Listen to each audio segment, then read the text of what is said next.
A lot of the TV commentary that's going on, it keeps going round and round on the same issues. It just circulates and doesn't look out into the future to see what this could be like, how much better golf could be.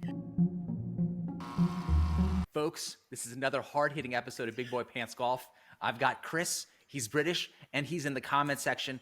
He makes great comments. I said, hey, Chris, hop on an episode and let's hash out what's going on in the world of golf. Talk us through your background. Many years ago, I was working for BT, and I was a strategist, a business developer. I was actually called the Killer Apps Manager at one point. And I did loads of business workshops with top FTSE 100 companies, working alongside a guy called Robert Heller, who was Britain's most famous business author. He'd written about 80 books. So I got a load of exposure to strategy and strategic thinking. And when this came along, I started thinking like that. And you start thinking of the business models we used to apply. And I started thinking about this in a very different way. We've got Jon Rahm right now talking about having this players meeting tonight. He doesn't want to talk about the what ifs. And then we also have Tom Watson's letter yesterday where all he asked are, what's going on? The letter from Tom Watson. I mean, here you got a legend weighing in on that. What did you see it? Did you have a reaction? No, yeah, I read it yesterday. I thought it was brilliant. He brought up a lot of really good points. Basically, when you read the letter, Tom Watson reveals that almost no one who should know has any information about anything because apparently there really is no information out there. You know, you read that letter and a lot of those questions that he asked, it's like, well, shoot, why didn't we ask that in Canada? It's just in memorandum of understanding format. So to me, how do you have this come out and espouse valuing secrecy so much, but then reveal that you've made a deal, but there's no details to the deal? I think there probably are details to the deal. And I can't believe that when you're running a fund of that size and the sort of investment they made in LIV, that there isn't a plan. There'd have to be a plan. I'm sure there's a plan. But I don't think it suits them at the moment to actually tell anybody. Because if you want to play this card of being the arbiter of peace, the peacemaker, you actually want everybody arguing. The more contention out there, the more you can get journalists to make contentious points and create arguments. I'm not saying that journalists would be paid to do this, but having the arguments, I think, is very useful if you want to change the landscape at the end of it all. This is exactly what Big Boy Pants Golf fans want. We don't know what's going on right now. As per Tom Watson's letter, he doesn't know what's going on. But Now that you have this business mindset background, you can probably start seeing more of the dots and telling us how to connect them. Well, I think a lot of what's going on at the moment is it's either deliberate or it's really playing into the hands of PIF. You see, PIF have declared very publicly that the 650 billion, or is it 600 billion? It's vague. Anyway, 650 billion, they want to turn that into $1 trillion as soon as possible. You don't turn 650 billion into $1 trillion if you start giving away billions of it to golf. So a lot of the dialogue at the moment is about giving golf money, buying a seat at the top table of business all over the world by improving your image and just giving away money. It's just a big PR exercise. I mean, I can see in the future that PIF can step into all this argument, all this bitterness. Later on today, are you going to a players meeting? You know what? I don't think I'm going to go to this one. I don't think it's that. I think if they're trying to double up their money, they see this as a business opportunity. All this destabilization. I've been to every other one and I get worked up. I don't necessarily feel like we're always heard. And say, we've got a peace plan. And the peace plan puts all the players on contracts so they feel like they're salaried. I'm not sitting here saying that what the tour's done is right or wrong. I know they're in a tough spot, but it's been frustrating for the players. Those salaries could vary a lot. My feeling is more along the lines of it would be like baseball players or football players. You're going to be signed up for X amount of games or X amount of seasons, like along those lines. But then you also have the UFC aspect where, like, if you win in a UFC fight, there's a win bonus. So you have pretty substantial contracts based on these players' appeal and how much you want them at certain tournaments. The sponsors win because now you sign them for specific tournaments as per the contract. And then, of course, you have that win bonus like the UFC, where you still have a tournament purse, which could be deflated a lot. So there's money up front for these guys to show up. Just like back in the day with the European tour, where you would have, guys go over there and get big appearance fees, sometimes more so than the purse. I'm thinking of how do you carry this through so you get everybody to agree to it? And I think if you were talking about 1,000 players, and that would cover you for the American tour, the Canadian tour, all the South American tours, the whole of the European tours, all of Africa and China, because that's what we've got in play right now with the new deal. So if you took 1,000 players and you paid them a retainer, which is like a salary, which can vary each year depending on your performance, then you can start topping that up. We don't expect people to pick up expenses, so we pay for the planes, we pay for your caddy, we pay for a lot of these extras like your nutritionalist, your trainer, your whatever, your putting coach. We as players, we want to focus on golf. Golf's hard enough and everybody's really good. So having to worry about all this other little stuff it's been a distraction. And then you can start seeing the players getting into a position where this is beginning to look attractive. And if you're an average to poor player on the tour, the average guy, the bottom 500, I think they jump on this like a dog on a bone. They go for this. I think a bit further up, you'd have to put a bit more money in the pot. But you will get to a point relatively easily where 90% of the players, maybe more, would say, let's have it. We'll go for it. This doesn't make us different to other sports people. This is how pretty much everybody gets paid. And now you can start restructuring the whole of golf. So the loose money that floats around, like, was it $100 million for the Nike deal for Rory? I think the tour might say, that's our money. It's meaningless without you being on our tour that we organize our events, our venues. Without us doing that, you shouldn't be having that money. So a large proportion of that is ours. Now you can say, well, the players will kick off, but where are they going to go? You're going to play in Japan? You're going to play in Korea? There's nowhere else to play. PIF will own and organize everything. So here's my question to that. That sounds a lot like the UFC again when they signed the Reebok contract for the uniforms. So you'd have these guys making six figures, having their own sponsors on their trousers, but now they had that money taken away from them, and instead they were making $3,000 to walk out in the same Reebok uniform. So now you had a system where you actually had more power into the overall structure, less power for the players. Makes me question if they're going to vote for that loss of freedom, especially if you're the top 20 guys making tons of money in your contracts. So I think we have to differentiate at this point between, let's say, the top 30 or 40 players, because they have a different financial incentive structure. And then you have the next, let's say, 200 players. And then beyond that, you have basically the bottom half of the guys that play at the Italian Open, which they might need more financial security, but no one is really trying to get them in their tournament as much. Let's say the top 50 players are going to kick off. They will not like this new structure because they can see their income. I could see their income going down to 25% of what it is right now. But I don't think there's a lot of sympathy out there for those players. If they say, "Oh, we're going to go on strike," I'm earning 20 million a year, and I don't want to accept 5 million.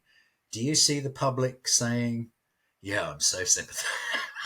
I'm so sympathetic. It must be terrible for you." Right, but I still think the public at large would, or a lot of the public would say, it's capitalism. You should be able to get what the market allows you to get without having this artificial cap on it, brought forward by a system that it helps benefit that system and not the individual players. Yes, you'll have some that are benefited toward the bottom end, but then what is the cutoff at, let's say, the 2000s player, does he still get, this whole cushy deal, at least in the beginning of his career? Does it 3000? How far down do you draw it where, you have all these opportunities that athletes in other sports wouldn't have? Because let's say in football, there's only 200 guys that make good money, or 300. Now we're drawing down the golfers down to 1,000 just because there's a lot of guys out there that can shoot 200 par. I'm kind of like the management team of golf at the moment. I don't have the details. I think you could go a long way down. I think you could pull out parallels from other sports like soccer and baseball and American football, where the lower teams, you get paid less. As you go down and down, you get less and less until you've got to have a day job. You've got to be working in Walmart during the day, and you're playing baseball under floodlights in the evening. There are golf players that are like that right now. In the Jamaica Tour in Europe, that pretty much functions like a poker game. You pay up your 250 or 300 pounds to play, and the prize money is the money you just put in. There's very little sponsorship money going into that, or prize money going into that. You're like a poker player, freelance poker player playing in somebody's house. The money that's on the table belongs to all of you. And that's level 3. Right. So there are guys out there that are having a very hard time. So I think coming in as the peace arbiter and saying we're going to make golf a much more palatable experience for professionals, I think there's room to do that. And I think maybe that was the plan all along. Come out with an alternative tour, buy out players, get it alongside, destabilize everything, and then come in and say, well, we're going to join it all up again and make everything good. All you got to do is settle down the top 50 players and it's a done deal. To me, if you're focused on the top 50 players or so, or you're putting together a tour that has 48 people that move the needle or draw attention, it seems almost the opposite, that they don't have necessarily concern of what the number 1,000th guy is doing, because the tour only has spots for the superstars. Yeah, the superstars make it. There's no doubt about that. And you've got to pay these guys good money to keep them on the tour, to keep them performing. But it doesn't have to be structured the way it is at the moment, where they're complete freelancers. And I think there's probably a deal to be done with the top guys to stabilize that. I mean, Rory has not won has not won a lot over the last few years. He's not winning like he did 8 or 10 years ago. I think, and there are other players that are like that as well. Fowler is a very good example of that. I think there's a better deal to be done for players to encompass the ups and downs of their career and level it off. And I think there's a negotiation there where the players and PIF and the PGA could find a better way forwards. But I do think it's about the organisers having the whip hand in the end to be able to make more money from the product and selling that across the whole world to the public. When the PGA Tour players banded together in that Delaware meeting, you had about 24 of them or so, and they were trying to discuss ways to help beat LIV because it was obviously under threat. They came up with a system of the designated events that was basically keeping the money in for themselves. So they weren't looking out for the little guy, which is kind of what Jack Nicklaus said, that there's basically 2 tiers on the tour at this point. You have the top guys, and they obviously look out for themselves with the designated events, versus the common guy trying to get into these big money events. But point being that they're trying to get more money for themselves, not trying to spread it out or kind of care about the evenness of the playing field. Well, I think the same sort of thing happened with the Premiership. It actually was a kind of an invention of the top clubs saying, why don't we have a smaller field and play each other more than having to play 4 times as many teams? It would be much better product for TV and for the audience if we were playing between a smaller number of teams. And you can see that imagine American football working its way up to the Super Bowl, and instead of having a few games, what if they had to work their way through 52 weeks of 52 games and a myriad of teams from all over America? It wouldn't make the product better. It would dilute what most people want to watch. People would pick and choose the ones that they would want to watch. So I think there's room for PAF and the Saudis and the PGA to negotiate to a better position where you could increase the popularity of golf and the product that's appearing on television with elements that they've tested out on LIV. They know what the public like about LIV. They know what the public like and dislike about the way the PGA has been running. And I think the two coming together produce a better product, and it should be more money for everybody. And there's a way of negotiating through it. But I do think that at the core of this, call it the PGA for want of a better way of organizing it, but it'll be PIF money, that this great hump of money will go into it in the beginning, but then that will reverse and the money will flow back to PIF once they've created a better product, and they will look like they stabilized golf by putting everybody on longer term contracts, rather like what they tested with LIV, but nothing like quite as generous as that. I don't think there's going to be $100 million contracts going around. Well, that's interesting, because if there seem to be nasty narratives pushed from one side, it was from the PGA Tour towards the LIV side.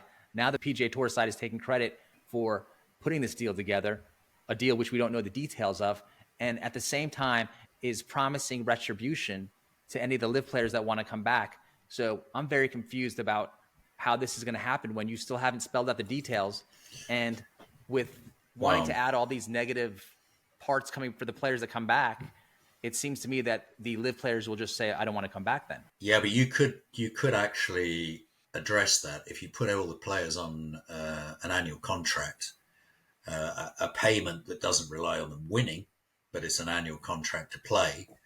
You can then say to the guys that were on the LIV tour, well, I'm afraid what you got, we'll have to treat as an advance. You've already had your money. And you can start addressing these issues. You can say to your new contracted players, let's say I was going to put you onto a contract. I said, right, the deal is $500,000 for the next 5 years.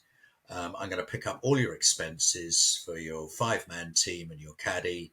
And there's bonus prize money to be won on top of that. You're going to start feeling a whole lot better with that deal in your pocket, knowing that somebody else from the LIV tour is excluded from that deal for another 5 or 6 years because they've already had the money. So it would be a good way of resolving the difference. So I think a lot of people are saying things that are very, very emotional.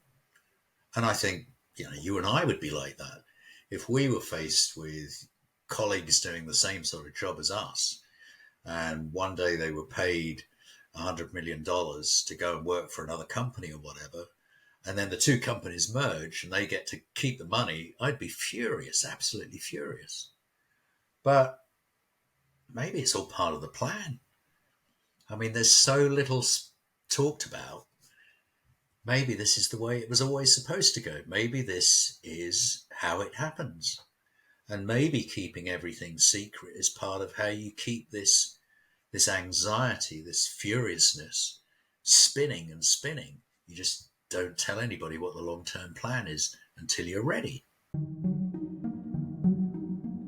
If you were in a corporation like this, you'd have to say it was a toxic environment, because no one's trusting the higher ups. There's no direct message down to people who are working, on the different levels. So everything just becomes this kind of gossip, toxic rumor mill. Yeah, exactly. You can imagine it was like that at Twitter. Really, really, really difficult. I'm glad you brought up Twitter, because it's a similar situation in terms of Elon Musk saying he's going to buy Twitter. They didn't really spell out the details. And then you had all these ups and downs of, is he actually going to buy it? Was he not going to buy it? It went back and forth. Eventually it went through, but it doesn't really, it seems like you could spell it out earlier, and then once everything's set in stone, you can reveal that the purchase went through or didn't go through. Yeah. Yeah, and you remember in that story, it got about halfway through between him saying he was going to buy it when he did buy it. Halfway through that process, people were saying, well, you can see what he's doing. He's getting them to disclose information which is depressing the stock price. Having depressed the stock price, he's trying to withdraw his original offer and pitch in a lower offer. So this sort of stuff goes on all the time. In that instance, exactly. There was a reason it's disclosed up to a certain point. It creates a certain amount of confusion, and that changes the market value. How do you think that relates to this situation where Jay Monahan marches out there, he says that, admits to being a hypocrite, has to backtrack on everything, and now apparently has a medical condition, so he's not available for comment? I don't think he was used to doing that sort of thing. I think maybe somebody thought he could do it, or maybe he thought he could do it. But you have to have nerves of steel to go out there and negotiate like this and say the sort of things that he was probably required to say. And, 1 year to say one thing, the following year almost to say the opposite. No, it'll be all right. So, and maybe this medical condition is the direct result of the really bad stress that must have created. I think it's probably the wrong guy to play that hand. Too stressful, too much tension. Bringing us back to the point of Jon Rahm having this players' council meeting tonight and wanting to get answers there. To me, Jay Monahan has never given answers on anything of substance. Anytime if you look at the questions he fields, he never answers them directly. When they asked him about, for example, China back last February, he would say, "Oh, that's a moot point because it's COVID. We don't have to deal with that anymore." So he can't ever answer a question in a straightforward fashion. And now here again, you can have players like Tom Watson writing an open letter, very straightforward. Here are my questions. Who's going to answer these questions at the end? Because it seems like no one's at the helm of the ship at this point. Well, nobody has to answer the question. You could write to Bill Gates with questions about Microsoft. Nobody has to answer them. They can just ignore them until they're ready. And the more this thing spins around, the more uncomfortable players feel. And hopefully we just get a little bit more clarity. I think part of the issue is the last 3 years it's been, they change the schedule, they change the FedEx Cup points, they change, how many people get in the playoffs, they change. It's just, and I'm not saying that there's a way to avoid all that, but it's just been it's been tough when the landscape changes all the time. Kind of the better it is for the ultimate deal that I think they'll do, which is to say to the players, let's settle this down, let's put you all on contracts.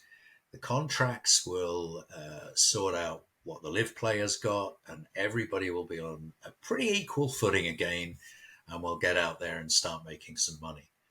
And the tour will be a lot bigger than it used to be. The population we're appealing to across all these continents is larger. We've almost got the whole of the high-income world tied up with tours across the world.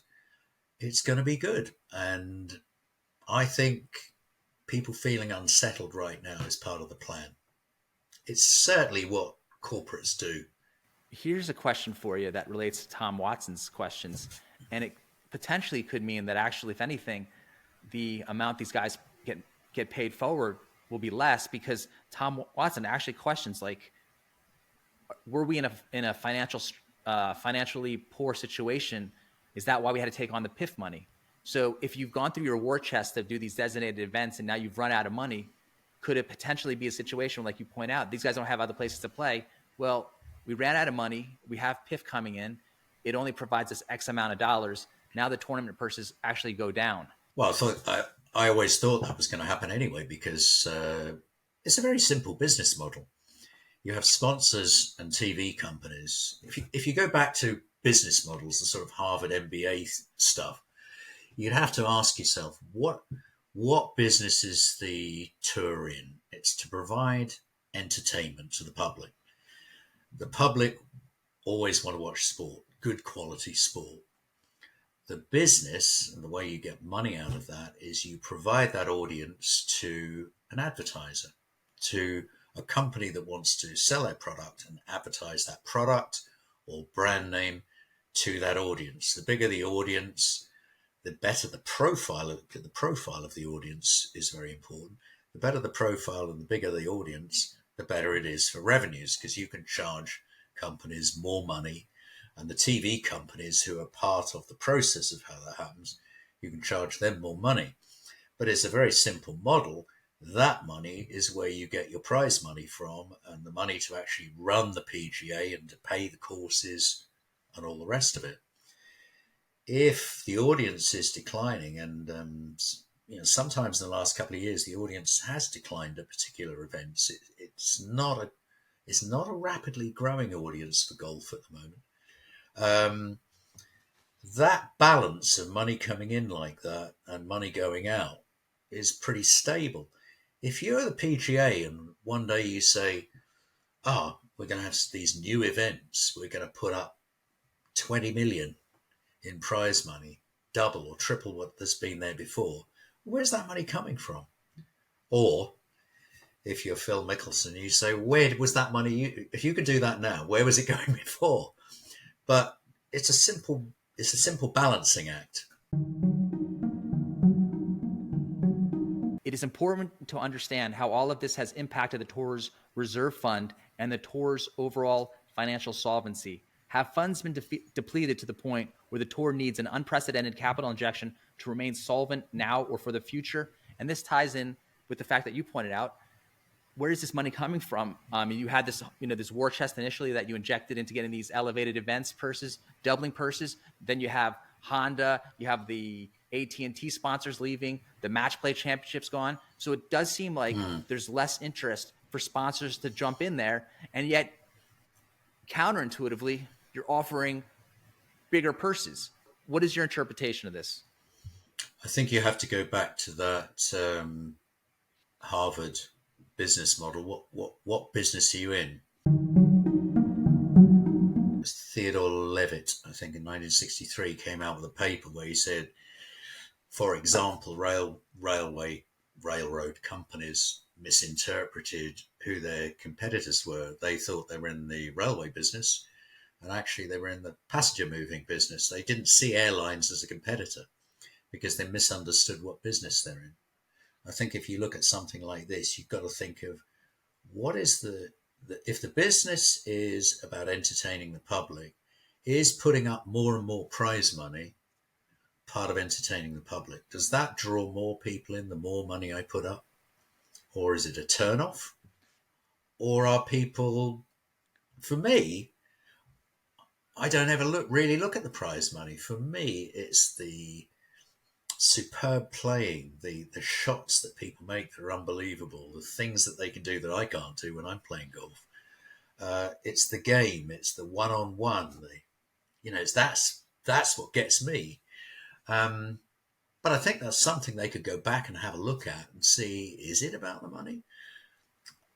I'm not sure it is about big prize money. When Seth Waugh, now head of the PGA of America, was head of Deutsche Bank back in 2009, 2010, and they were one of the sponsors of PGA Tour events, he was saying the exact same thing you're saying, where the sponsors don't feel like they're getting a whole lot of value for their money.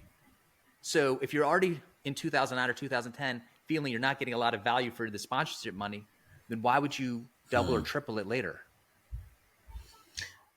No, it's a very simple. I mean, I've sat in many rooms with marketing managers with millions of pounds in Britain, pounds of spend, and you're looking at where are we going to spend it, and you just got to come up with a rationale that makes sense.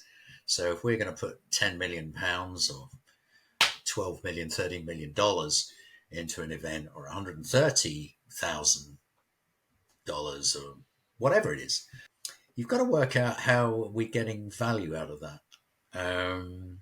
Is it mostly, if it's a consultancy or an accountancy firm, it is all about entertaining clients, getting closer to clients, building relationships with clients, and you can quite quickly work out what those improved relationships are worth in terms of revenue and margin, and you can do the numbers. But you're right. If the product's not right, then the sponsorship money starts to drift away because companies and their guests don't feel that's the place they want to be. A lot of this is about schmoozing your corporate clients and trying to get them paired up in these events, let's say in the pro-ams, correct? So are you telling me that essentially if you're not getting this guy to play with Dustin Johnson and you have him play with Jim Johnson, now the client's disappointed, dissatisfied, and you might lose that account? No. In my experience, that didn't happen.